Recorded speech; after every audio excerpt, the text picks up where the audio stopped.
विश्वतत्त्वानां वन्दे तद्गुणगणे। पंचपरमेष्टि भगवान की जय। देवादिदेव गजा श्री पार्श्वनाथ भगवान की जय।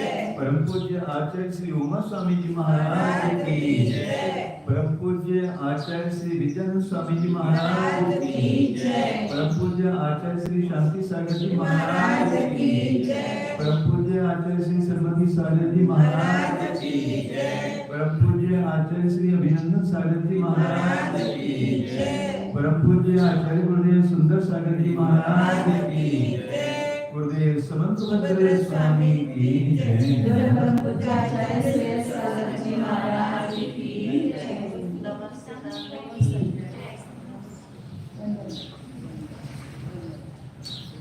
पेज नंबर 403 है। कल शब्द के 7 भंग सिद्ध किए थे। शब्द विधि को भी सिद्ध करने वाले हैं, विधि प्रदान है, दूसरा प्रतिषेध प्रदान। सर्वथा कहेंगे तो उसमें क्या दोष आते हैं बताएंगे। क्रम से विधि निषेध प्रदान है, एक साथ विधि निषेध प्रदान की अपेक्षा से अवक्तव्य है। विधि रूप होकर के भी एक साथ नहीं बता सकते से अवक्तव्य है। निषेध रूप होने पर भी अवक्तव्य है और विधि निषेध दोनों रूप होकर के अवक्तव्य है। ऐसे ये सारे उसी को अब श्लोक में आचार्य बता रहे हैं। तत्र प्रश्नवशात् किंचित् कश्चित् विधो शब्द प्रवर्तते शब्दस्यैवाखिलं यद्वत् स्वरूपादि चतुष्टयात् स्यान्नास्त्येव विपर्यासा दिति कश्चित् निषेधने स्याद्वैतमेव तद्वेता नित्यस्तित्वनिषेधयोः क्रमेण योगपद्यात्वा स्यादवक्तव्यमेव तत् स्यादस्त्यवाच्यमेवेति यथोचितनयार्पणात् स्यान्नास्त्यवाच्यमेवेति तथैव निगद्यते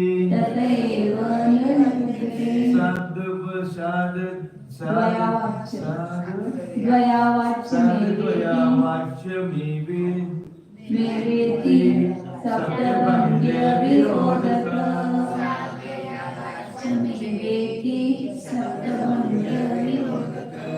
तत्र प्रश्नवशात् कश्चित् विधो शब्द प्रवर्तते स्यादस्त्यैवाखिलं यद्वत् स्वरूपादि चतुष्टया स्यान्नास्त्येव विपर्यासा दिति कश्चिन् निषेधने स्याद्वैतमेव तद्वेता नित्यस्तित्वनिषेधयोः क्रमेण योगपद्यत्वा स्यादवक्तव्यमेव तत् स्यादस्त्यवाच्यमेवेति यथोचितनयार्पणात् स्यान्नास्त्यवाच्यमेवेति तथैव निगद्यते स्यादस्त्वयावाच्यमेवेति सप्तभंग्यविरोधतः।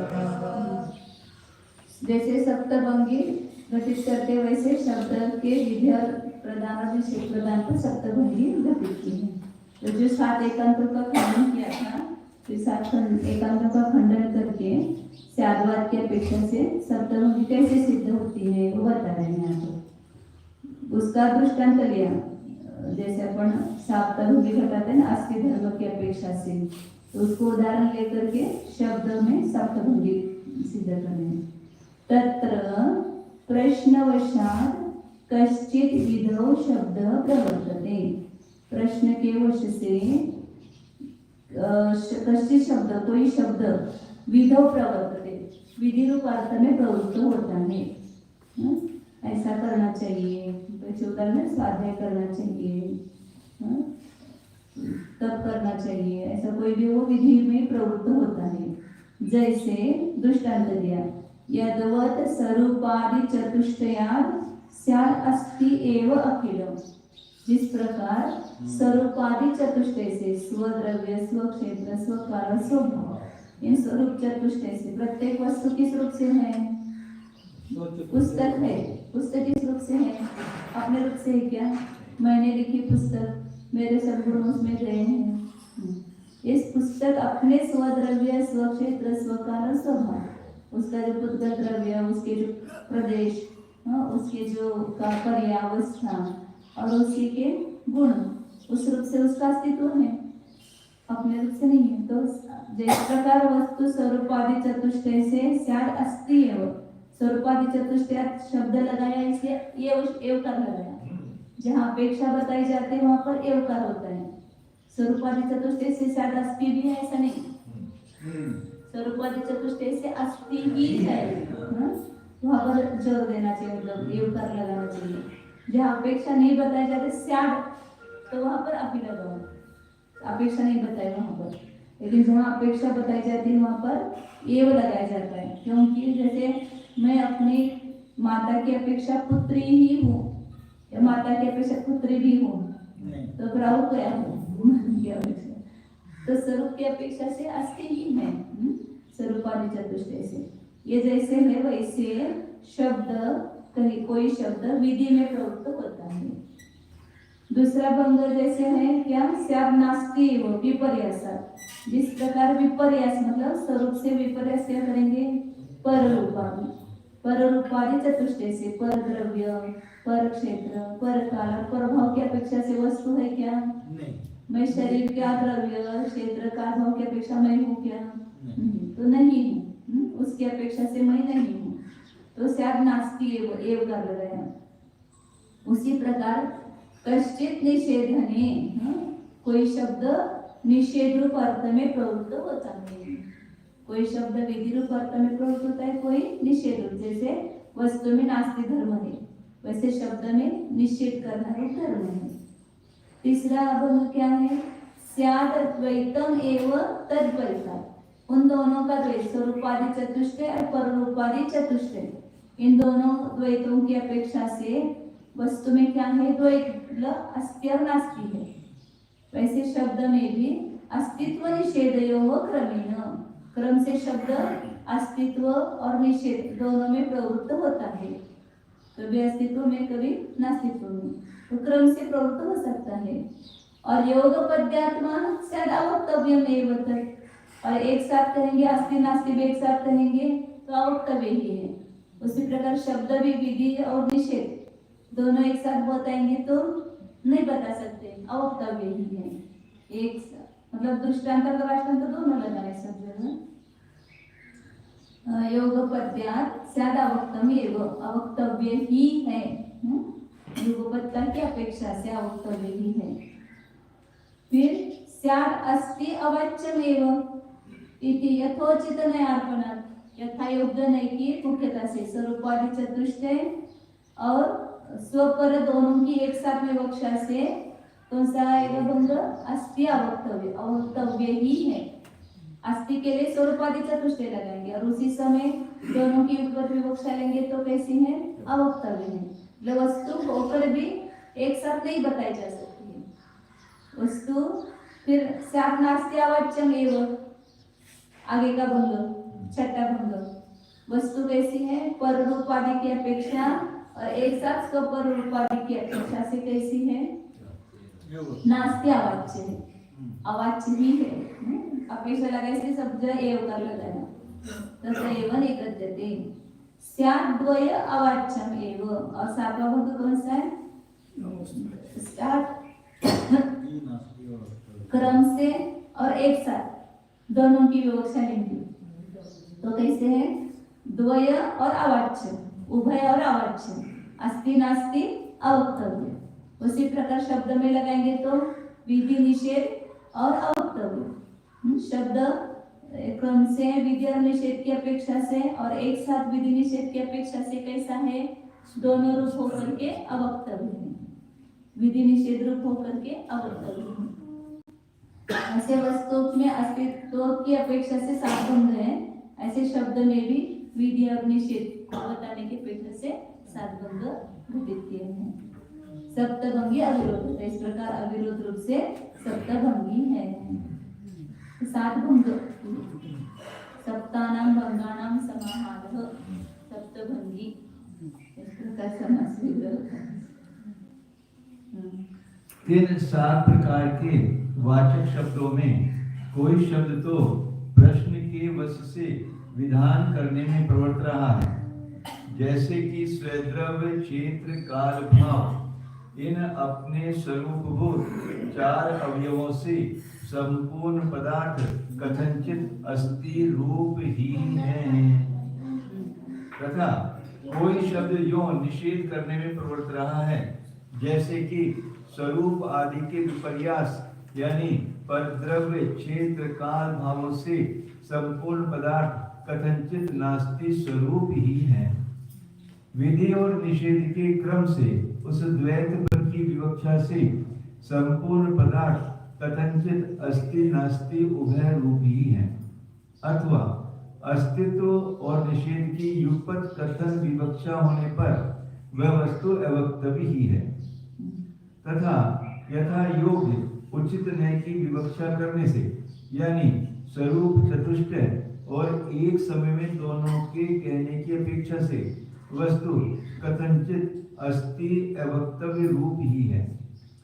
इस उचित न्याय की योजना से ही यानी पर चतुष्टय और युगपत कथन की विवक्षा से वस्तु कथनचित नास्त्य वक्तव्य रूप ही कही जाती है। तथा स्व चतुष्टय और पर चतुष्टय एवं युगपत कथन की अर्पणा करने से वस्तु कथनचित अस्ति नास्ति अवक्तव्य स्वरूप ही है। इस प्रकार धर्मों के अविरोध रूप से शब्दों की प्रवृत्ति द्वारा सात भंगों के समुदाय की योजना हो जाती है। न ही एकस्मिन् वस्तुनि प्रश्नवशात् विधि निषेधयोः व्यस्तव्यस्तयोः समस्तयोः च कल्पनयोः सप्तधा वचन मार्ग उद्युज्यते। तत्र तथा विधयोः तयोः प्रतीति सिद्धत्वात् एकान्तमन्तरेण वस्तुत्व अनुपत्तिः असंभवात्। एक वस्तु में नहीं, एकस्मिन् वस्तुनि, एक वस्तु में प्रश्न के वश से, ये सात भंग हो गए प्रश्न के वश से। है क्या वस्तु, ऐसा प्रश्न है तो काफी है, कथनचित है। नहीं है क्या, कथनचित नहीं। जो भी आप प्रश्न करेंगे उसका साथ से उत्तर मिलेगा। है और नहीं दोनों है क्या, हाँ क्रम से दोनों है। एक साथ बता दोनों को, बता सकते कि एक साथ दोनों को नहीं बता सकते। ऐसे सात प्रश्न है तो उसके उत्तर भी सात होते हैं। तो प्रश्न के वश से विधि और निषेध में, शब्द के यहाँ क्या लगा है, विधि और निषेध, उनका व्यस्त मतलब प्रत्येक भिन्न भिन्न, और समस्त मतलब संयोगी भंग करते हैं ना, तो समस्त का अर्थ संयोगी भंग रहेगा, व्यस्त मतलब प्रत्येक भंग रहेगा। तो व्यस्त समस्त दोनों की कल्पना योग, दोनों की कल्पना करने में सात प्रकार का वचन मार्ग विरोध को प्राप्त नहीं होता। जो सात प्रकार से वचन मार्ग है, मतलब सात प्रकार से कथन होता है, उसमें उस प्रकार के उन दोनों में मतलब व्यस्त समस्त उन दोनों की कल्पना करने में प्रतीति सिद्धत्वात्, वो तो प्रतीति से ही सिद्ध हो रहा है। जब अपन लौकिक में भी देखते हैं तो जैसी विवक्षा करेंगे तो वैसी प्रतीति हो रही है। स्वरूप की अपेक्षा से अस्तित्व की प्रतीति हो रही है, स्वरूप की अपेक्षा से नास्तित्व की प्रतीति हो रही है। सातों भंगों की प्रतीति हो रही, प्रतीति से सिद्ध है। इसलिए एकांतम अंतरेण वस्तुत्व अनुपपत्ति है। एकांतपने के बिना मतलब एकांत न करके वस्तुत्व की सिद्धि होती है। मतलब एकांत करेंगे तो वस्तुत्व की सिद्धि नहीं होगी, एकांत के बिना ही वस्तुत्व की सिद्धि होती है। अनुपपत्ति असंभव, अनुपपत्ति संभव नहीं है, लोपपत्ति संभव है। दो निषेध मतलब एक होकार होता है। अनुपपत्ति असंभव है मतलब उपपत्ति है, मतलब सिद्धि है, वस्तुत्व की सिद्धि है। दो नकार इसलिए बताया जाता है जोर देने के लिए। मैं ऐसा करूंगा नहीं, ऐसा नहीं, या दो नकार होता है ना पूर्व तो जोर देने के लिए कहा जाता है। प्रश्न के वश से एक वस्तु में न्यारे न्यारे विधि और निषेध की अथवा मिले हुए विधि निषेध की सत्य कल्पनाओं के हो जाने पर 7 प्रकार वचन मार्ग प्रवर्तना विरुद्ध हो जाए सो नहीं समझना, क्योंकि उस एक वस्तु में इस प्रकार के उन विधि निषेधों की कल्पना करना प्रतीतियों से सिद्ध हो रहा है। एक ही धर्म स्वरूप के बिना वस्तुपन की उत्पत्ति न होने का असंभव है, उत्पत्ति न होने का असंभव है।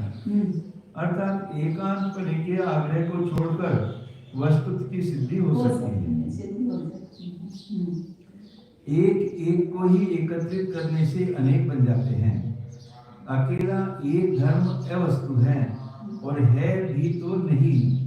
संपूर्ण वस्तुओं में विधि और निषेध की वस्तुभूत कल्पनाएं प्रतीति सिद्ध हो रही हैं। तो नहीं, मतलब एक अकेला धर्म है नहीं, अकेला धर्म अवस्तु है, अकेला धर्म है ही नहीं वस्तु में, अनेक धर्म है। स्वलक्ष्य में तयोः अप्रतीतेः विकल्प आकारतया संवेदना न प्रतीति सिद्धम इति चेत् किं पुनः व्यस्त समस्ताभ्यां विधि प्रतिषेधाभ्यां शून्यम स्वलक्षणम उपलक्ष्यते कदाचित। अब यहाँ पर बौद्ध उपस्थित हुआ है, अपना पक्ष रख रहा है। कोई भी आचार्य सिद्धांत कहते हैं तो वो अपना पक्ष रख करके उसका खंडन करते हैं ना। तो बौद्ध कह रहे हैं कि हमारा जो स्वलक्षण ये बौद्धों की वस्तु है। बौद्ध किसको वस्तु मानते हैं? क्षणिक वस्तु मानते हैं ना, उस स्वलक्षण रूप मानते हैं, उसका नाम स्वलक्षण है उनकी वस्तु का। मतलब प्रत्येक समय में जो क्षण क्षणावती वस्तु उत्पन्न हो रही है उसको स्वलक्षण नाम देते हैं। तो उस स्वलक्षण में ये दोनों प्रतीत नहीं हो रहे, तयो अप्रतीत है। विधि और निषेध इन दोनों की प्रतीति नहीं होती है हमारे स्वलक्षण में। विकल्प के आकार रूप से उसका संवेदन होता है, उसके तो अस्ति नास्ति रूप धर्मों से प्रतीति नहीं हो रही है, उसका तो विकल्प के आकार रूप से ही संवेदन होता है, इसलिए न प्रतीति सिद्धम। इसलिए विधि और निषेध दोनों वस्तु में प्रतीति सिद्ध नहीं है। ऐसा बौद्ध अपने ऊपर के जो बात कही उसका खंडन कर रहा है। तो फिर आचार्य उनको पूछते हैं व्यस्त या समस्त, मतलब अलग अलग या संयोग रूप से दोनों विधि और निषेध के द्वारा जो शून्य है, जिसकी विधि भी नहीं और निषेध भी नहीं, तो ऐसा शून्य ही हो गया ना वो। ऐसा स्वलक्षण कि उपलक्षते कदाचित, जो अस्थिर रूप भी नहीं नास्तिक रूप भी नहीं, क्या वो ऐसा आपका स्वलक्षण कदाचित लक्षित हो सकता है क्या? मतलब है नहीं, आपका स्वलक्षण जो है आपने उसने कल्पना की हुई है, ऐसी कोई स्वलक्षण तो वस्तु नहीं है। यदि उसमें विधि और निषेध दोनों भी नहीं प्रतीति में आ रहा है तो वस्तु ही नहीं है वो स्वलक्षण रूप। पहले में तो वस्तु नष्ट हो गई और दूसरे उसमें विकल्प आकार हुआ। वस्तु ही नहीं तो अस्ति नास्ति उसमें कैसे लगेगी? स्वलक्षण में आप बोल रहे हैं ना कि विधि निषेध दोनों भी प्रतीति में नहीं आते हैं, तो जिसमें दोनों भी प्रतीति में नहीं आ रहे तो वस्तु कहाँ है? कैसे बताओ? वस्तु ही नहीं है वो। हर एक वस्तु अपने रूप से है, पर रूप से नहीं है। स्वलक्षण में विधि निषेध दोनों भी नहीं है, तो फिर वो वस्तु ही क्या है? समृत सकल्प विकल्प अवस्थायां उपलक्ष्यते एवं तदनन्तरं व्यथुत्थित चित्त दशायां इदम इत्थम अस्ति अन्यथा नास्ति इत्यादि विधि प्रतिषेध धर्म विशेष प्रतीतहि पूर्वं तथा विधि वासना उपजनित विकल्प बुद्धो प्रवृत्तिहि। अब वो बौद्ध कह रहे हैं कि समृत सकल विकल्प अवस्था है, समृत मतलब समेट लिया है, संपूर्ण विकल्प रूप अवस्था जिसमें समेट ली है, मतलब निर्विकल्प दशा, उसमें तो उपलक्षते है, क्योंकि वो स्वलक्षण को जानने वाला उनका जो प्रत्यक्ष कैसा है, निर्विकल्प है ना। बौद्ध क्या मानते हैं? अब इस क्षण वस्तु उत्पन्न हो गई, अब जिस क्षण वो वस्तु उत्पन्न हुई वो निर्विकल्प प्रत्यक्ष में उसको जान लिया गया, लेकिन उसको बता नहीं सकते हैं। फिर उसके बाद में विकल्प उत्पन्न होता है, विकल्प उत्पन्न होने के बाद फिर उस वस्तु को वो विकल्प जो है वो जानता है कि मैंने अब किसको जाना था, नीला, यह नीला है, यह पीला है, या अमुक पुस्तक है, ये कौन जानता है? विकल्प ज्ञान बाद में उत्पन्न होता है। जिस क्षण ये पुस्तक अभी इस वर्तमान क्षण की पुस्तक उत्पन्न हुई, उस क्षण तो निर्विकल्प प्रत्यक्ष ने हमने उसको ग्रहण कर लिया, फिर बाद में इसके बाद विकल्प ज्ञान उत्पन्न होता है, ये पुस्तक है ऐसा। तो वो कह रहा है कि निर्विकल्प अवस्था में ये स्वलक्षण वस्तु उपलक्षित होती ही है। उसके अनंतर निर्विकल्प प्रत्यक्ष के बाद विद्युत चित्त दशाएं, जिसमें चित्त दशा खड़ी हो गई, मतलब उत्पन्न हो गई है, उसमें इदम इत्थम, यह ऐसा है, इस प्रकार से अन्यथा नास्ति, अन्य प्रकार से नहीं है, ये इस प्रकार है, अन्य प्रकार से नहीं है, ऐसा विकल्प बाद में प्रकट हुआ। विधि विधि प्रतिषेध धर्म विशेष प्रतीते, बाद में जब चित्त दशा उत्पन्न हुई, मतलब निर्विकल्प उत्पन्न हुआ, तब उस वस्तु में ऐसी है ऐसी नहीं है, इस प्रकार की विधि और निषेध रूप धर्म विशेष की प्रतीति होती है। और वो भी क्यों हो गई? पहले की जो वासना पड़ी है ना, उस प्रकार की वासना अंतर में पड़ी है, इसलिए विकल्प बुद्धि में वैसी प्रवृत्ति होती है। वास्तव में तो निर्विकल्प प्रत्यक्ष में वो कोई भी विधि निषेध नहीं जानने में आता है। केवलम तान धर्म विशेषान विशेष अंशः न विशेषान बराबर है विशेषान हाँ, तत्र प्रतिभासमानान अपि कुतश्चित् विभ्रम हेतु स्वलक्षणे अपि आरोपयन् तदपि तद्धर्मात्मकं व्यवहारी मन्यते। केवल क्या होता है, उन धर्म विशेषों को वहां पर प्रतिभासमान, अभी उसमें प्रतिभाषित होने पर भी किसी विभ्रम के कारण से स्वलक्षण में उसका आरोप करके तदपि तद्धर्मात्मक, वह भी उस धर्मात्मक है, उस विकल्प बुद्धि में वास्तव में वो धर्म विशेष की प्रतीति होती है, लेकिन उन धर्म विशेषों को जो प्रतिभाषित हो रहे हैं उनको विभ्रम के कारण उस स्वलक्षण में भी आरोपित किया जाता है कि स्वलक्षण इस प्रकार विधि निषेध रूप है, ऐसा फिर उसका व्यवहार किया जाता है। व्यवहारी लोग ऐसा मानते हैं, वह स्वलक्षण भी विधि निषेधात्मक है, ऐसा व्यवहारी लोग मानते हैं। वस्तुतः तद्धर्मानाम असंभवात् बराबर है, असंभवात्। वास्तविक तो वो विधि और निषेध जो धर्म है वो संभव नहीं है स्वलक्षण में। हाँ, वो इधर बौद्ध कह रहे हैं, बौद्ध ही अपना मत संभवे वा प्रत्यक्षे प्रतिभास प्रसंगात् एकत्र अपि नाना बुद्धिनां निवारयितुम् अशक्तिः इति केचित्।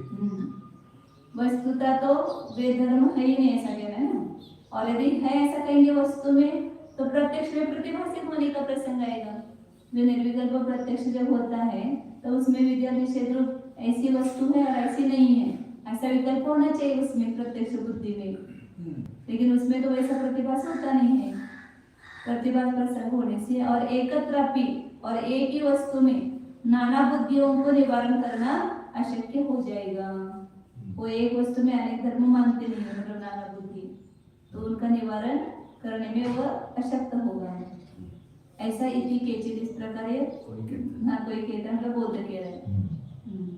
बौद्ध कहते हैं कि हमारे माने गए स्वलक्षण तत्व में उन विधि निषेधों की प्रतीति नहीं हो रही है। वस्तु को नहीं छूने वाले कोरे विकल्प आकार ज्ञान से उनका संवेदन हो जाता है, अतः वे धर्म प्रतीतियों से सिद्ध नहीं है। ऐसा कहने पर तो हम जैन पूछते हैं उनसे कि क्या फिर अकेले या मिले हुए विधि प्रतिषेधों से रहित स्वलक्षण को कभी आपने देखा है? बताओ भला, जिसका शरीर स्वयं की विधि और पर के निषेध से अलंकृत नहीं है, उसने का देखना भी क्या होगा? इसके उत्तर में कोई बोध यूं कह रहे हैं कि जिस समय संपूर्ण मेरे तेरे अनित्य है नहीं आदि विकल्पों का संवार यानी निरोध कर दिया जाता है, उस अवस्था में विधि निषेधों से रहित स्वलक्षण स्वलक्षण दिख ही जाता है। दिख ही जाता है। हाँ, उसके पीछे राग द्वेष की दशा में चित्त वृत्ति के नाना विकल्पों में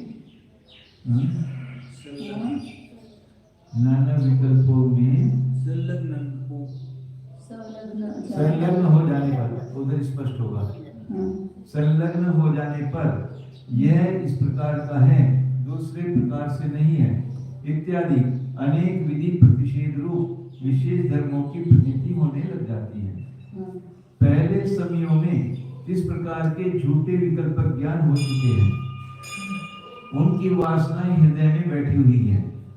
उन वासनाओं से उत्पन्न हुई विकल्प बुद्धि में अस्ति नास्ति की कल्पना प्रवृत्त हो जाती है। केवल उस झूठी विकल्प बुद्धि में प्रतिभास रहे भी उन अस्ति नास्ति आदि विशेष धर्मों को, जो कि स्वलक्षण में नहीं प्रतिभास रहे हैं, किसी भ्रांति के कारण वस्तुभूत स्वलक्षण में भी अध्यारोप करता हुआ यह व्यवहार करने वाला जीव उस स्वलक्षण को भी उन कल्पित धर्म स्वरूप मान रहा है। जैसे कोई भोला बालक या बंदर दर्पण में इसके प्रतिबिंब के वास्तविक धर्मों को मान लेता है, अथवा कोई उद्भ्रांत पुरुष स्वप्न को देखकर भयभीत कंपित हो जाता है। अपनी छत के ऊपर उदित हो रहे चंद्रमा को शिशु अपना जान रहा है। सर्वसाधारण का समान अधिकार या कुछ भी अधिकार न होते हुए भी बाजार की चांदी या कपड़े में मेरी तेरी कल्पना गढ़ ली जाती है। परमार्थ रूप से विचारा जाए तो निरंश निर्विकल्पक स्वलक्षणों में उस धर्म की प्रवृत्ति असंभव है। वे धर्म यदि वस्तु में ठीक होते तो वस्तु के पूर्ण स्वरूप को देखने वाले प्रत्यक्ष ज्ञान में अवश्य प्रतिभास हो प्राप्त हो जाने चाहिए थे। जो वस्तु भूत है उनका निर्विकल्प प्रत्यक्ष हो जाना प्रसंग प्राप्त है। तब तो एक पदार्थ में भी धर्मों के अनेक ज्ञान हो जाने को रोका नहीं जा सकता है। किंतु हमारा मत ऐसा है कि प्रत्यर्थम ज्ञानाभिनिवेश अंश धर्म पर्याय इन सबसे रहित पूरा एक द्रव्य है। उस एक द्रव्य का ही ज्ञान होता है। न एक पदार्थ के अनेक ज्ञान है और न अनेक पदार्थों का एक ज्ञान होता है। तथा जैनों के द्वारा माने गए दर्शन में भी तो धर्मों का प्रतिभास नहीं होता है। इस प्रकार कोई सोबत कह रहे हैं। अब आचार्य बोलते हैं कि एक पदार्थ के अनेक ज्ञान है, अनेक पदार्थों का एक ज्ञान है। एक ज्ञान में अनेक पदार्थ भाषिक नहीं होते हैं और एक पदार्थ में अनेक ज्ञान नहीं होते हैं, विधि भी है, निषेध भी ऐसा। ते अपि पर्यनुयोज्याः कुतः। आचार्य कह रहे कि वे भी प्रश्न करने योग्य है। उन्होंने कहा स्वलक्षण में विधि निषेध प्रतिभाषित नहीं होता है, वो प्रश्न करने योग्य है, उनको हम प्रश्न करेंगे। क्यों? क्योंकि सकल धर्म विकलम स्वलक्षणम अभिमत दशायां प्रतिभासमानम विनिश्चितम इति। वो मुझे लगता है कि प्रश्न चिन्ह नहीं चाहिए बीच में। कुतः सकल धर्म विकलम स्वलक्षणम अभिमत दशायां प्रतिभासमानम विनिश्चितम। संपूर्ण धर्म से रहित ऐसा कहा ना, मैंने स्वलक्षण में हमारा विधि निषेध कोई भी नहीं है। तो संपूर्ण धर्म से रहित जो स्वलक्षण है वह अभिमत दशा मतलब निर्विकल्प दशा जो है उसमें प्रतिभासित होता हुआ निश्चित किस प्रमाण से हुआ है?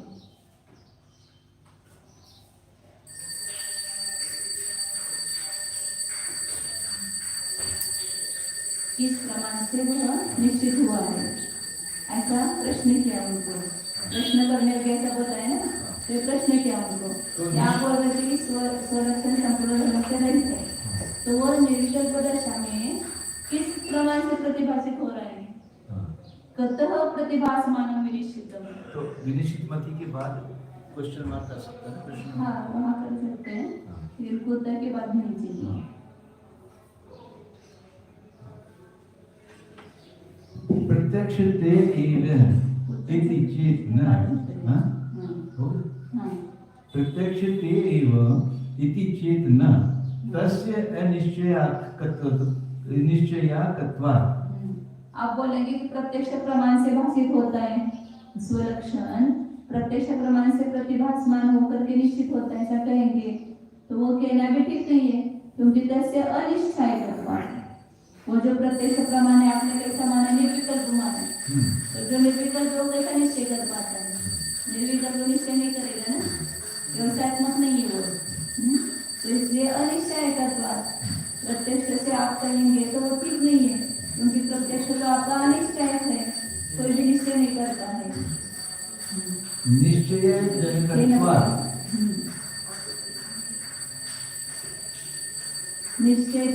निश्चयजनकत्वात् निश्चयाकं निश्चायकम् एव तत् इति चेत् तर्हि अस्तित्वादि धर्म निश्चयजननात् तन्निश्चयो अपि प्रत्यक्षस्तु तस्य तन्निश्चायकत्व उत्पत्तिः, अन्यथा स्वलक्षण निश्चायकत्वस्य विरोधात्।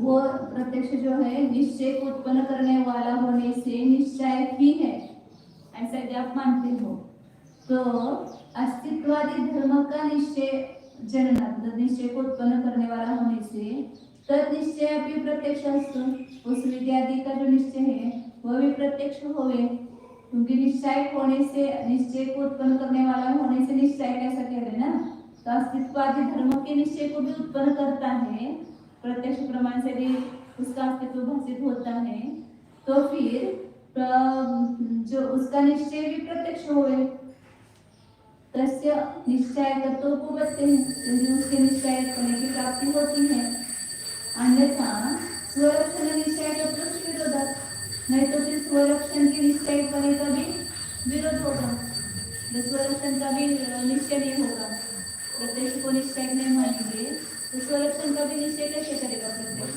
कैसे क्षण में जो स्वलक्षण माने वो भी नहीं होगा, स्वलक्षण भी नहीं होगा। स्वलक्षण जो का निश्चय कर रहा है वो निर्विकल्प प्रत्यक्ष वो भी नहीं कर पाएगा, क्योंकि अनिश्चय की है तो नहीं कर पाएगा।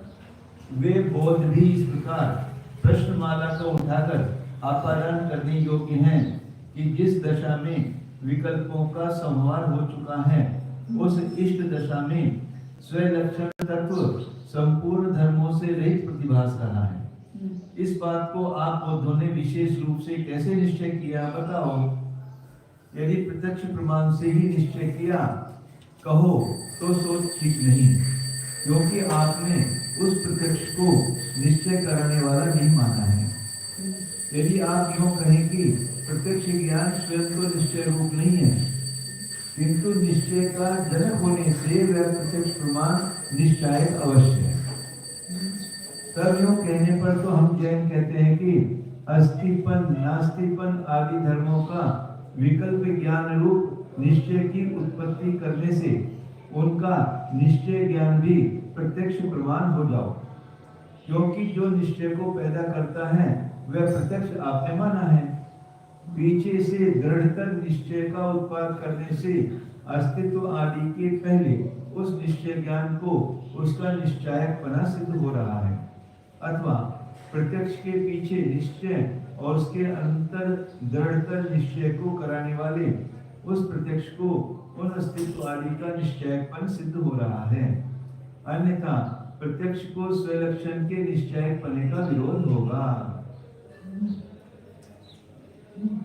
यदि पुनः अस्तित्वादि धर्म वासनावशात् तद्धर्म निश्चयस्य उत्पत्तेः न प्रत्यक्षं तन्निश्चयस्य जनकम् इति मतं, तदा स्वलक्षणं शुद्धं प्रतिभातम् इति निश्चयस्य अपि स्वलक्षण वासना बलात् उदयात् न तस्य जनकं स्यात्। काय चालू लक्षात आलं काय, बौद्धांच्या स्वलक्षणाचा खंडन करावे। स्वलक्षण जे आहे ते प्रत्यक्षाने जाणलं जात आहे, परंतु त्याच्यामध्ये काय विकल्पच नाही, म्हणून स्वलक्षणामध्ये हे विधी किंवा निषेध असा आहे असं नाही, असं तिथं विकल्पच नाही। म्हणून तुम्ही जे सप्तपदीमध्ये सांगितलं ना निषेध, ते काय स्वलक्षणामध्ये भाषित होत नाही, म्हणून नाही असं म्हटलं होतं त्यांनी। तर त्याला आचार्य सिद्ध करून दाखवावे. जर निर्विकल्प प्रत्यक्षामध्ये तर त्याचं ज्ञान होत नाही असते नास्तीचं. तर मग ते निश्चयच म्हणता येणार नाही, प्रत्यक्ष निश्चय करणारच राहणार नाही. माता म्हणजे की तो क्या ये हो के अभी पढ़ रहे हैं अभी पुनः अस्तित्ववादी पूरा ऊपर का नहीं हुआ ना अभी ये पहले का यदि पुनः तो पढ़ लिया एक लाइन पूरी वो संस्कृत पढ़ा ना हाँ यदि पुनः अस्तित्ववादी धर्म वासनावशात तद्धर्म निश्चय से उत्पत्ति, वो कह रहे कि वो तो वासना है जीव की, वास्तविक वो स्वलक्षण में अस्तित्ववादी धर्म नहीं है, लेकिन जीव की को वासना पड़ी है अंदर में, इसलिए उसको अस्तित्ववादी धर्म उसमें प्रतीति में आते हैं, काल्पनिक मानता है। अस्तित्ववादी धर्म की वासना की वजह से उसके धर्म के निश्चय की उत्पत्ति होती है, इसलिए न प्रत्यक्षम तत्संतनिश्चय से जनकम, प्रत्यक्ष प्रमाण जो है वो उस धर्म के निश्चय का जनक नहीं है कि वो इस स्वलक्षण में विधि है, निषेध है। ये वासना के बल से उसमें वैसी धर्म की उत्पत्ति प्रतिभासित होती है।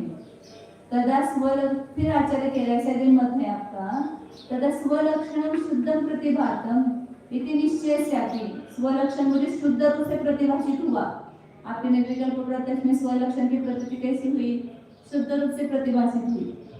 तो वह जो निश्चय है वह भी स्वलक्षण की वासना के बल से उसका उदय होने से उसका भी वह जनक नहीं है, ऐसा मानो। प्रत्यक्ष जो है स्वलक्षण जो शुद्ध रूप से प्रतिभाषित हो रहा है उसका भी वह जनक नहीं होगा, क्योंकि वो भी स्वलक्षण की वासना के बल से वैसी प्रतीति हो रही है। ऐसा आचार्य उनको उत्तर दे रहे हैं। स्वलक्षणे अनुभवन अभावे निश्चय अयोगः न पुनः अस्तित्व आदि धर्मेषु इति स्वरुचि प्रकाश मात्रम। स्वलक्षण जो है उसका अनुभवन अभावे, उसका अनुभवन का अभाव होने पर निश्चय होगा। अनुभव ही नहीं हुआ तो उसका निश्चय कैसे होगा? निश्चय आयोग, निश्चय का आयोग है। न पूर्ण अस्तित्वादि धर्मेषु, अस्तित्वादि धर्मों में ये नहीं है, प्रत्यक्ष रूप अनुभव के बिना उसका प्रत्यक्ष नहीं होगा। इसलिए आपने जो सब कहा है, सब बातें कही, वो स्वरुचि प्रकाश मात्र, अपनी रुचि अपने मन के अनुसार खाली आप बोलते हो, वैसे वास्तव में वस्तु की प्रतीति नहीं रहती। यदि उसका अनुभव ही नहीं होगा तो निश्चय कैसे होगा? ऐसे अस्तित्ववादी धर्मों में भी निश्चय नहीं हो पाएगा। तो आप जो बोल रहे हैं कि स्वलक्षण में विधि निषेध कोई धर्म नहीं है, प्रतिभाषित नहीं होता है, तो विधि निषेध प्रतिभाषित नहीं होता तो स्वलक्षण कैसे आपको प्रतिभाषित हो रहा है? यदि स्वलक्षण शुद्ध रूप से प्रतिभाषित होकर उसका निश्चय होता है और उसका जनक है मानेंगे, तो फिर अस्तित्ववादी धर्म को भी उसकी जनक मानना पड़ेगा उसको। यदि फिर बौद्धों का इस प्रकार मंतव्य है कि अस्तित्व आदि धर्मों की हृदय में बैठी हुई मिथ्या वासनाओं की अधीनता से उन अस्तित्व आदि धर्मों का निश्चय उत्पन्न होता है, अतः उस निश्चय का जनक प्रत्यक्ष नहीं है, यानी मिथ्या संस्कार अस्तित्व आदि धर्मों के निश्चायक हैं। ये वस्तु है ऐसा हमें जो प्रतीति में आ रहा है वो झूठे संस्कार है। वासना के कारण आपको ऐसा लग रहा है कि यह नीला है, यह अमृत है, ये जो आपको विकल्प रूप से भाषित हो रहा है, ये सब क्या है? मिथ्या वासना है। प्रत्यक्ष प्रमाण उनका निश्चयक नहीं है। तब तो हम बौद्धों के प्रति कहेंगे कि संपूर्ण धर्मों से रहित शुद्ध स्वलक्षण प्रतिभासित हो गया है।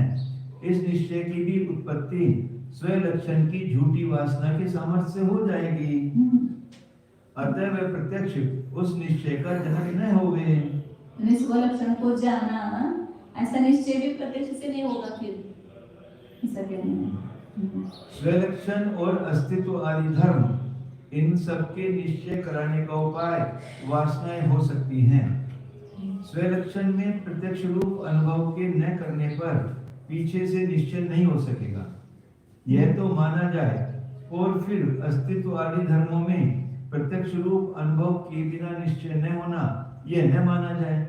इस प्रकार पक्षपात करना केवल अपनी मनमानी रुचि का प्रकाश करना मात्र है। जैसे कि दरिद्र मनुष्य अपने अपने मनोरथों में रुचि करते रहते हैं, इस ढंग से प्रामाणिक पुरुषों के सन्मुख तत्व व्यवस्था नहीं हो सकती है। श्रुति मात्रा तद्धर्म निश्चय उत्पत्तौ स्वलक्षण निर्णयस्य अपि ततः एव उत्पत्ति अस्तु। प्रामाणिक पुरुष के सम्मुख तत्व व्यवस्था नष्ट नहीं हो सकती अशा प्रकारे। म्हणून त्या समस्यांमध्ये नाही केलेलं वस्तु व्यवस्थेला जो जाणत नाही ते सम्यक दृष्टी कसा असू शकते इसके लिए तो जो प्रत्यक्ष प्रतीति में आ रहा है उसको नहीं मानते और सब झूठा कल्पना करते हैं उसमें।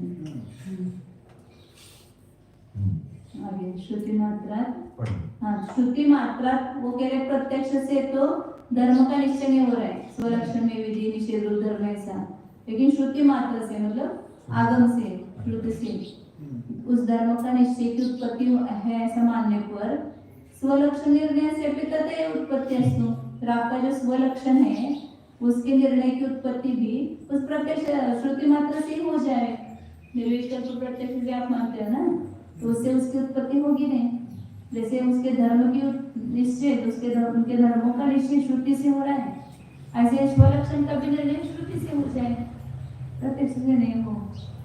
तथा च न वस्तुतः स्वलक्षणस्य सिद्धिः तद्धर्मवत् स्वलक्षणस्य तन्निश्चय जनन असमर्थात् अपि प्रत्यक्षात् सिद्धौ तद्धर्माणाम् अपि विधात् एव अध्यक्षात् सिद्धि स्यात्। और आप कहेंगे कि तथा च न वस्तुतः स्वलक्षण से सिद्धि, श्रुति से तो स्वलक्षण की वास्तविक सिद्धि नहीं होती है।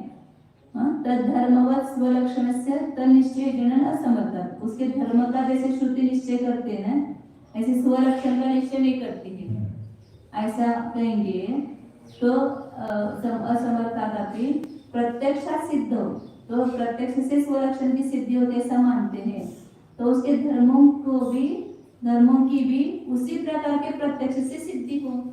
स्वलक्षण की सिद्धि प्रत्यक्ष से मानेंगे तो उसके धर्म की भी सिद्धि प्रत्यक्ष से माननी पड़ेगी।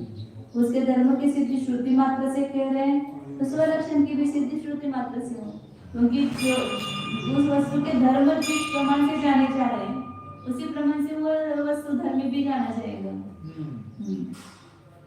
वासना हो गया ना, वासनाओं से न मानकर केवल शब्द सुनने से ही उन अस्तित्व आदि धर्मों के निश्चय की उत्पत्ति मानी जाएगी, तो स्वलक्षण के निर्णय की भी उत्पत्ति इसी ही सुनने मात्र से हो जाओ। और तैसा होने पर तो वास्तविक रूप से स्वलक्षण की सिद्धि नहीं हुई, जैसे कि उसके धर्म अस्तित्व आदिकों की सिद्धि कोरे शब्द के सुनने से नहीं होती। यदि उस स्वलक्षण के निश्चय को उत्पन्न करने में नहीं समर्थ भी प्रत्यक्ष से स्वलक्षण की सिद्धि मानी जाएगी, तब तो उस स्वलक्षण के अस्तित्व आदि धर्मों के भी निश्चय को पैदा न करने वाले किसी प्रकार के प्रत्यक्ष से सिद्धि हो जाएगी। फिर आप स्वलक्षण को अस्तित्व आदि सात धर्मों से रहित कैसे कह रहे हैं?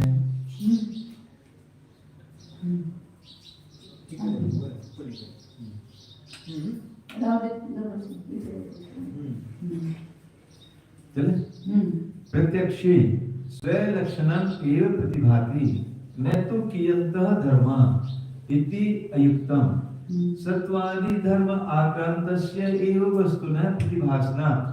आचार्य कह रहे हैं उनको कि बौद्ध क्या कहते हैं कि स्वलक्षण तो प्रत्यक्ष में प्रतिभासित हो रहा है, उसके धर्म नहीं प्रतिभासित हो रहे, ऐसा उसका कहना है ना। विधि निषेध धर्म वो प्रत्यक्ष में प्रतिभासित नहीं होते, केवल स्वलक्षण प्रतिभासित होता है। तो आचार्य कह रहे कि प्रत्यक्ष में स्वलक्षण ही प्रतिभासित होता है, कुछ धर्म उसके प्रतिभासित नहीं होते हैं, ऐसा कहना अयुक्त है। क्यों? क्योंकि सत्वादि धर्माक्रांत से वस्तु प्रतिभासन, वस्तु का प्रतिभास आपने कैसे किया? वस्तु जब भी प्रतिभासित होगी अपने धर्म से होगी ना। कोई भी वस्तु, अब एक पुस्तक है, उसके जो धर्म है लंबी रुंदी ये जो है उसका आकार का, इस रूप से उसका प्रतिभास होगा ना। तो स्वलक्षण का प्रतिभास कर रहे किस रूप कर रहे हैं? उसके धर्म रूप से उसका प्रतिभास होगा। तो सत्वादि धर्म से आक्रांत मतलब व्याप्त ही वस्तु का प्रतिभास होता है। इसलिए स्वलक्षण ही प्रतिभासित होता है, उसके धर्म नहीं, ये कहना आपका योग्य नहीं है। सत्वादि से अस्तित्व वस्तुत्व हाँ। सब लेंगे। विधि निषेध वगैरह सब। प्रत्यक्षात् उत्तर कालम अनिश्चितः कथं प्रतिभासन्ते नाम तद्धर्मः इति चेत् स्वलक्षणं कथम्। अब वो बोध कहता है कि प्रत्यक्ष से उत्तर कालम अनिश्चितः, उत्तर काल में जिसका निश्चय नहीं किया गया है, कथम प्रत्यक्ष से उसका कैसे प्रतिभास होता है। नाम तद्धर्मः, उसके जो धर्म है वो उत्तर काल में अनिश्चित है, उसका निश्चय नहीं हो रहा है, तो प्रत्यक्ष से उसका कैसे प्रतिभासित होते हैं। ऐसा प्रश्न कर किया उसने बौद्ध ने, तो आचार्य उनको प्रश्न करते स्वलक्षण कथम, स्वलक्षण का आपने कैसे निर्णय किया। तो आगे बता रहे स्वलक्षणत्वेन सामान्येन रूपेण निश्चितम् एव तत् प्रत्यक्ष पृष्ठभाविना निश्चयेन इति चेत् तद्धर्मः कथं सामान्येन अनिश्चितः। जिस स्वलक्षण का सामान्य रूप से निश्चय किया प्रत्यक्ष ने, उसका ही प्रत्यक्ष के बाद होने वाला जो विकल्प निश्चय है, उसके द्वारा उसका निर्णय होता है। ऐसा उसने उत्तर दिया। आचार्य ने उनको प्रश्न किया ना, यदि धर्म प्रत्यक्ष से प्रतिभासित नहीं होती है तो फिर स्वलक्षण कैसे प्रतिभासित होता है। तो वो कहता है, उत्तर दिया उसने कि स्वलक्षण को सामान्य रूप से निश्चय किया किसने, निर्विकल्प प्रत्यक्ष ने। फिर उसके बाद में होने वाला जो प्रत्यक्ष प्रमाण है, प्रत्यक्ष के बाद में होने वाला जो विकल्प ज्ञान है, उसके द्वारा उसका निश्चय हुआ। ऐसा करेंगे तो फिर आचार्य उनको उत्तर दे रहे, ऐसा आप कहते हो तो उसके जो स्वलक्षण के धर्म है, विधि निषेध रूप धर्म, वे सामान्य से अनिश्चित कैसे। यदि स्वलक्षण सामान्य से निश्चित हो गया तो उसके धर्म भी सामान्य रूप से निश्चित हो गए, वो अनिश्चित कैसे। सामान्य आकारस्य अवस्तुत्वात् ते निश्चिता न ते वास्तवः स्युः इति चेत् स्वलक्षणं कथं तेन निश्चीयमानं वस्तु सत्। अब वो कह रहा है कि वो जो धर्म है ना वो वास्तविक नहीं है, क्योंकि सामान्य आकारस्य अवस्तुत्वात्, सामान्य आकार तो मानता नहीं है, तो सामान्य आकार अवस्तु है, अवस्तु होने से उसके द्वारा निर्णय किए गए वे धर्म वास्तविक नहीं है। ऐसा वो बौद्ध कह रहा है। तो आचार्य कहते हैं उनको कि फिर आपका स्वलक्षण जो है उस सामान्य आकार रूप से जिसका निर्णय किया गया वो सत्य कैसे होगा। उसके धर्म यदि वास्तविक नहीं है तो वो वस्तु जो स्वलक्षण है वो कैसी सत्य होगी, वो भी तो असत्य होगी फिर। तथा तद अवस्तु एव इति चेत् यथा न निश्चीयते तथा वस्तु सत् इति आयातम्। और उस प्रकार की वस्तु जो है वो असत ही है, अवस्तु ही है, ऐसा यदि आप कहते हो तो यथा न निश्चयते, जिस प्रकार से निश्चय नहीं किया जाता है उस प्रकार से वस्तु सत इति आयातम्। वस्तु सत्य, जिस प्रकार से निश्चय नहीं किया जाता उस प्रकार से सत्य से रहेंगे।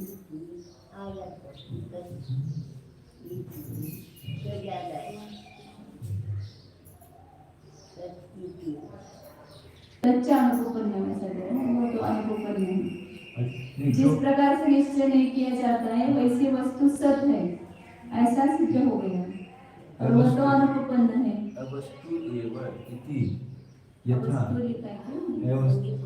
पुरुषादि अद्वैत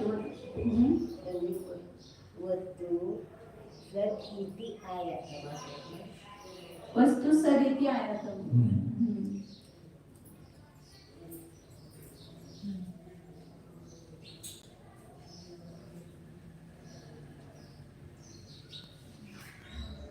ऐसे नहीं हो सकते, ऐसा कह रहे हो। स्वलक्षण अवस्तु ही है, निश्चय किया है वो स्वलक्षण, ऐसा कह रहे हो। तो यह अभिप्राय है कि जिस प्रकार स्वलक्षण का निश्चय न किया जाए उसी प्रकार से वो परमार्थ भूत है। जिस प्रकार से निश्चय न किया जाए उस प्रकार से वो वस्तु सत्य है, ऐसा सिद्ध हो गया। और वह तो युक्त नहीं, आचार्य कह रहे कि वो तो युक्त नहीं है, वह तो युक्त नहीं। जैसे पुरुषादि अद्वैत, जैसे ब्रह्माद्वैत, पुरुषाद्वैत, शब्दाद्वैत, और ऐसा उनका निर्णय नहीं किया जाता है तो वह नहीं है, सत्य नहीं है। वह उस प्रकार से निश्चय नहीं किया जा रहा है, उसको भी सत्य मान रहे हो आप। स्वलक्षण का विधि निश्चित रूप से निश्चय नहीं किया जा रहा है और उसको सत्य मान रहे हो उसमें स्वलक्षण को, तो ये तो कहना ठीक नहीं है। जैसे पुरुषार्थ अद्वैत आदि रूप से निश्चय नहीं किया जा रहा है तो वैसा उसका सत्य मानना ठीक नहीं है। ऐसे स्वलक्षण को मानना भी आपको ठीक नहीं है। वस्तु के धर्म निषेध है तो वस्तु भी सिद्ध नहीं। हाँ, प्रत्यक्ष प्रमाण में स्वलक्षण ही स्पष्ट प्रतिभास रहा है, उसके कितने ही धर्म तो नहीं दिख रहे हैं। इस प्रकार बौद्धों का कहना युक्ति रहित है, क्योंकि अस्तित्व नास्तित्व आदि धर्मों से घिरी हुई वस्तु का ही प्रत्यक्ष प्रतिभास हो रहा है। बौद्ध पूछते हैं कि प्रत्यक्ष से पीछे उत्तर काल में उसके धर्म होकर नहीं निश्चित किए गए अस्तित्व आदि धर्म भला कैसे प्रतिभास हो रहे हैं। अर्थात किसी प्रकार उनका प्रतिभास भी हो जाए किंतु पीछे के निश्चय हुए बिना वे धर्म उस स्वलक्षण के हैं, इसका नियम कैसे हो गए। ऐसा कहने पर तो हम जैन उनसे पूछते हैं कि तुम्हारा स्वलक्षण की कैसे प्रतिभास रहा है, अर्थात उसका भी तो प्रत्यक्ष के पीछे निश्चय नहीं हुआ है, बताओ। इस पर आप बौद्ध यदि यो कहें कि वह स्वलक्षण तो प्रत्यक्ष के पीछे होने वाले निश्चय के द्वारा सामान्य स्वरूप स्वलक्षण बने करके निश्चित ही है। इस पर तो हम जैन भी कहते हैं कि इस स्वलक्षण के अस्तित्व आदि धर्म भी सामान्य स्वरूप से निश्चित हो चुके हैं, वे भला अनिश्चित क्यों समझे जावे। इस पर बौद्ध यूं कहेंगे कि विशेष ही वास्तविक पदार्थ है, विशेष ही वास्तविक पदार्थ है, समान आकार तो अवस्तु है। इस पर सामान्य चाहिए क्या, सामान्य चाहिए।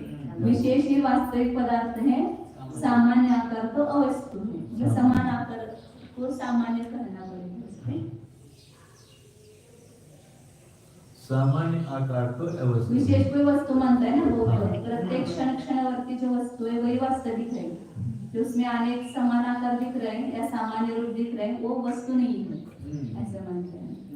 इस पर बौद्ध यूं कहेंगे कि विशेष ही सामान्य पदार्थ है, वास्तविक पदार्थ है, सामान्य आकार तो अवस्तु है।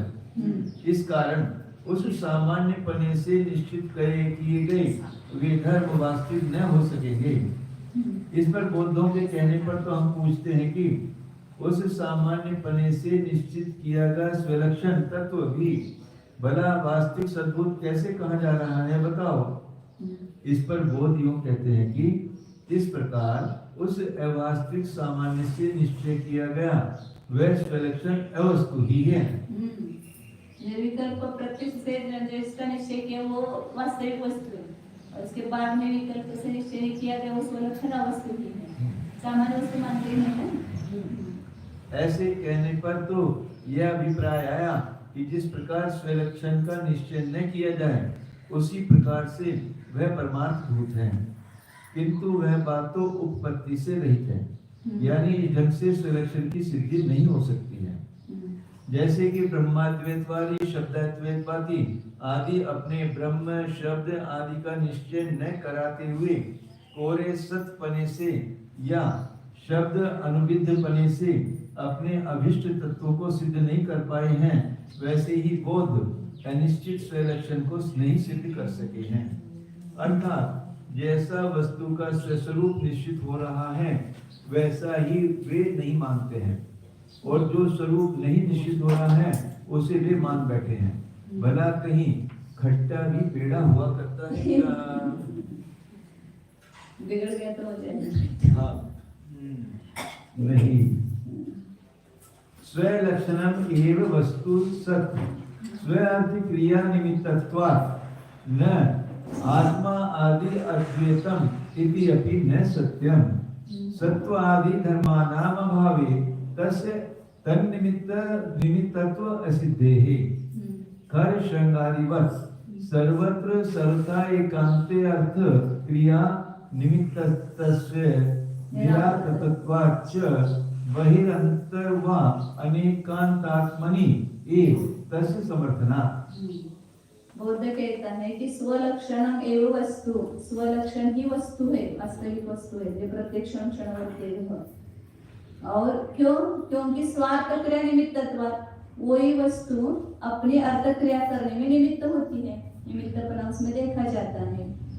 न आत्मादि अद्वैतम, जो पुरुषाद्वैत ब्रह्माद्वैत आदि है वो वस्तु नहीं है, अन्य जो अद्वैतवाद का खंडन करता है। तो आचार्य कह रहे कि इत्यपि न सत्यम, ये तुम्हारा कहना सत्य नहीं है, क्योंकि सत्वादि धर्मों के अभाव में यदि स्वलक्षण में विधि निषेधादि धर्म ही नहीं है तो वह स्वार्थ क्रिया का निमित्त भी कैसे बन सकता है? जो वस्तु विधि निषेधात्मक है, सामान्य विशेषात्मक है, उसमें अर्थ क्रिया होती है, और आपका स्वलक्षण में तो ये धर्म ही नहीं है, तो वो अर्थ क्रिया का निमित्त कैसे होगा? नहीं होती निमित्तपने की सिद्धि। जैसे गधे के सिंग नहीं होते, ऐसे स्वलक्षण में अर्थ क्रिया का निमित्तपना नहीं है, क्योंकि सर्वत्र सर्व सभी वस्तु में सर्वथा एकांत, सर्वथा एकांत करोगे, अस्थायी नहीं है ऐसा एकांत करेंगे तो अर्थ क्रिया के निमित्तपने का निराकरण किया है। कोई भी एक धर्मात्मक वस्तु है उसमें अर्थ क्रिया नहीं होती है, केवल नित्य ही है, केवल अनित्य ही है, या सत ही है या असत ही है, ऐसा एकांत करेंगे सर्वथा तो उसका निराकरण किया गया है। और जो बहिरंग और अंतरंग वस्तु अनेकांत स्वरूप है उसी में उस अर्थ क्रिया का समर्थन किया है। नित्य अनित्यात्मक वस्तु में अर्थ क्रिया होती है, केवल नित्य मानेंगे तो भी परिणाम कैसे होगा? नित्य उसमें, और अनित्य ही है तो किसमें परिणाम होगा? वो तो नष्ट हो गए। इसलिए नित्यानित्यात्मक सामान्य विशेषात्मक मानेंगे तो ही उसमें अर्थ क्रिया प्रतीत होती है। स्वलक्षण तत्व ही वास्तविक रूप से सत पदार्थ है, क्योंकि वह अपने योग्य अर्थ क्रियाओं का कारण है। ब्रह्म शब्द ज्ञान आदि का अद्वय अर्थ क्रिया का कारण न होने से वास्तविक नहीं है। इस प्रकार बौद्धों का कहना भी ठीक नहीं है, क्योंकि सत्व आदि धर्मों का अभाव मानने पर उस स्वलक्षण को उस अर्थ क्रिया का निमित्त बना सिद्ध नहीं होता है। जैसे कि गधे के सींग, आकाश के फूल आदि को सत्व न होने से अर्थ क्रियाकारीपन नहीं है। जो सत होगा वही तो अर्थ क्रिया को करेगा। आप बौद्धों ने उक्त अनुमान में सत्व को साध्य बना रखा है, वह स्वलक्षण रूप पक्ष में रहना ही चाहिए। दूसरी बात यह है कि सभी प्रकार से क्षणिकपन का एकांत ग्रहण करने पर सर्व पदार्थों में अर्थ क्रिया के निमित्तपन का निराकरण कर दिया गया है।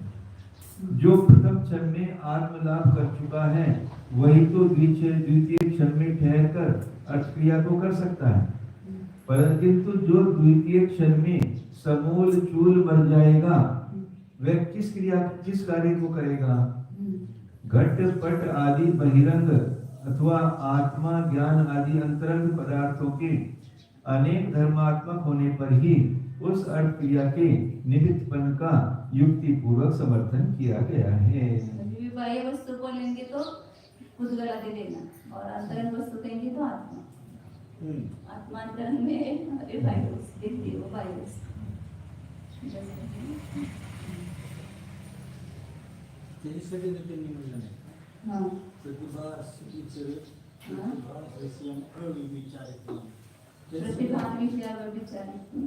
ते प्रामाण्याचं प्रामाण्य सांगितलं. म्हणजे जी वस्तू जशी आहे तशी न मांडता म्हणलं तर कसं नाही, जशी आपल्याला प्रतिभा सिद्ध आहे तशी ती वस्तू असायला पाहिजे, तर ती अभिव्यक्त आहे. ओम जानिए यह मैं शुद्ध चैतन्यमय जीव ही हूँ। शब्द उच्चारण करते ही उस शब्द के द्वारा बताई गई वस्तु को जाने। शब्द वस्तु को बता रहे हैं, तो हमारे ज्ञान में वस्तु आनी चाहिए। कहाँ पर है शुद्ध आत्मा? यही पर है, यही प्रतीति में आ रहा है। इस संपूर्ण शरीर में इस शुद्ध चैतन्य की प्रतीति हो रही है। कोई भी शरीर का अवयव देखो तो हाँ, बिना चेतना के नहीं है, सर्वत्र चेतना है, अखंड चेतना है। तो ये अखंड चेतना किस द्रव्य में है? जीव द्रव्य में है। तो यहाँ पर जीव है, ये प्रतीति हो रही है। तो इस शरीर में मैं जीव रूप से हूँ, शरीर रूप से नहीं हूँ। शरीर में शरीर है, मैं नहीं, मैं अपने में हूँ। बाह्य आधार की अपेक्षा से शरीर में दिखाई दे रहा है, लेकिन आत्मा स्वात्मा अधिष्ठित है, अपने आत्मा के आधार से भी है, स्व प्रदेशों के आधार से भी है, शरीर के आधार से नहीं है। जो वस्तु जैसी जहाँ पर है, उसको वहीं पर वैसा ही देखो। जड़ और चेतन दो तत्व भिन्न प्रतीति में आ रहे हैं, ज्ञान में जाने जा रहे हैं, तो उसमें निर्णय करो, ये जो भी पुद्गल परमाणु का पिंड है वो मैं नहीं हूँ। इसमें जो चैतन्य धातु का पिंड है यही मैं हूँ। ये प्रतीति करना ही वास्तव में सम्यक दर्शन है। तो पुरुषार्थ करो, प्रतीति करो।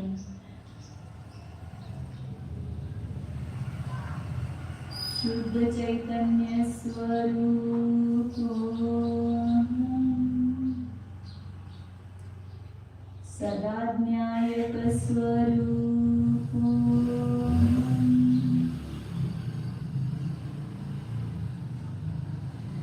स्वच्छत्व शक्ति स्वरूप प्रकाश शक्ति स्वरूप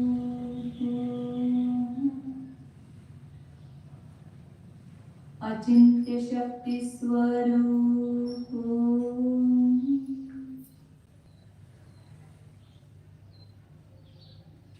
सच्चिदानंद स्वरूप शुद्धोऽहम् एकोऽहम्